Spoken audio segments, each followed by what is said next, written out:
According to Arrian, the Greek historian, on May 23, 334 BCE, two armies, Persian and Greek, were preparing for a decisive battle by the Granicus River. This battle marked the beginning of the downfall of the Achaemenid Empire. But how did the Persians end up defeated, leading their empire toward destruction?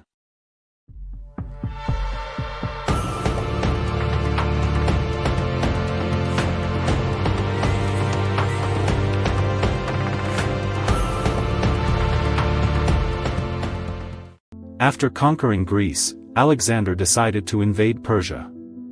In 334 BC, he crossed the Dardanelles Strait with an army composed of Macedonians and Greeks, entering Anatolia or Asia Minor.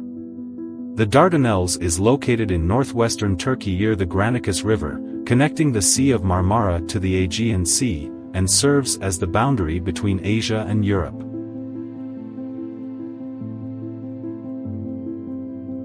The Battle of Granicus was the first major confrontation between the Achaemenids and Alexander's forces. It caused the collapse of the Persian Empire's defenses and paved the way for Alexander to penetrate deeper into Iranian territory, eventually reaching the city of Persepolis in the heart of Iran.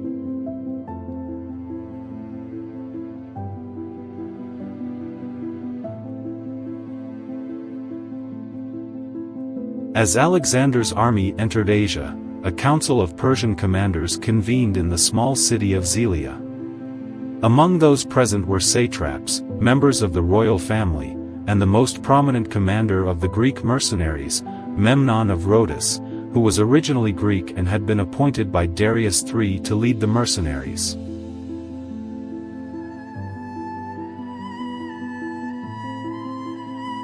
Memnon believed that the Persian army should retreat and adopt a scorched earth strategy, destroying cities, villages, food supplies, and water sources along Alexander's path to disrupt his invasion. He argued that the Macedonians had limited funds and provisions, lasting no more than a month.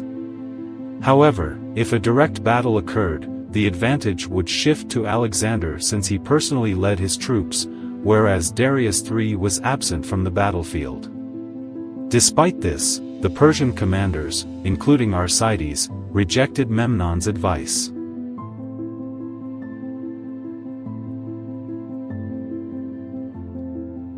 The core of the Persian army consisted of an alliance of satrapies from Phrygia, Cilicia, Cappadocia, and Sparta, along with Greek mercenary infantry under the command of Memnon of Rhodes.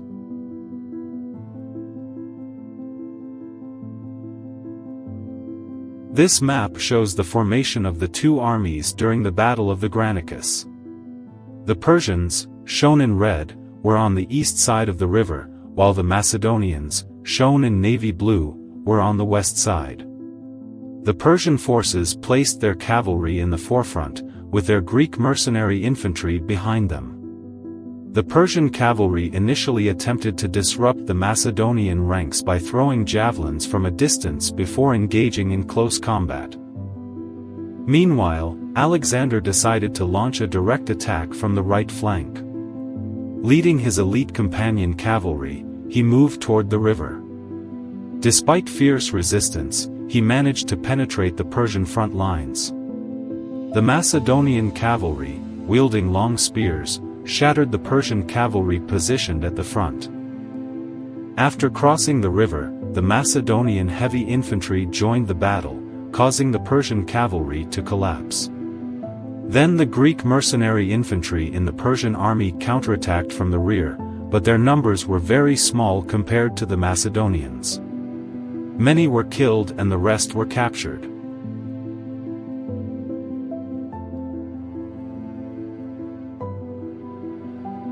After this defeat, almost all of Asia Minor or Anatolia and the Persian satrapies surrendered to Alexander. Spithridates, the satrap of Lydia or Sparta, was killed in the battle, but before he died he had the opportunity to kill Alexander from behind. Arrian notes that Arcides, the satrap of Phrygia, fled in the middle of the battle but later took his own life, fearing that the blame for the Persian defeat would fall on him.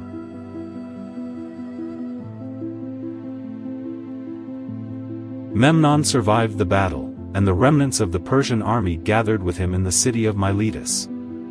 He planned to invade ancient Macedonia, hoping to shift the war away from Asia and into Greek and Macedonian territory.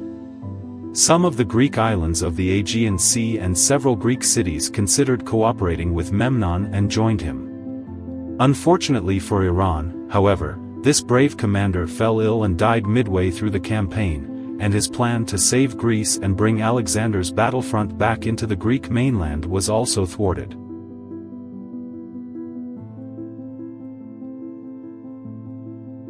Alexander treated the Greeks serving Persia harshly, considering them traitors. These Greeks had violated their allegiance to Alexander's rule over Greece and had sought cooperation with the Persian court. However, Darius III unfortunately underestimated Alexander's threats, believing that after his father's death, Alexander would not embark on an invasion of Persia. Darius III's assumptions proved entirely incorrect.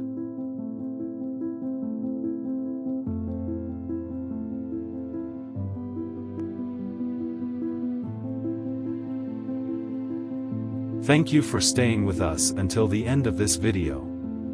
If you enjoyed it, don't forget to like and subscribe, and share your thoughts in the comments below.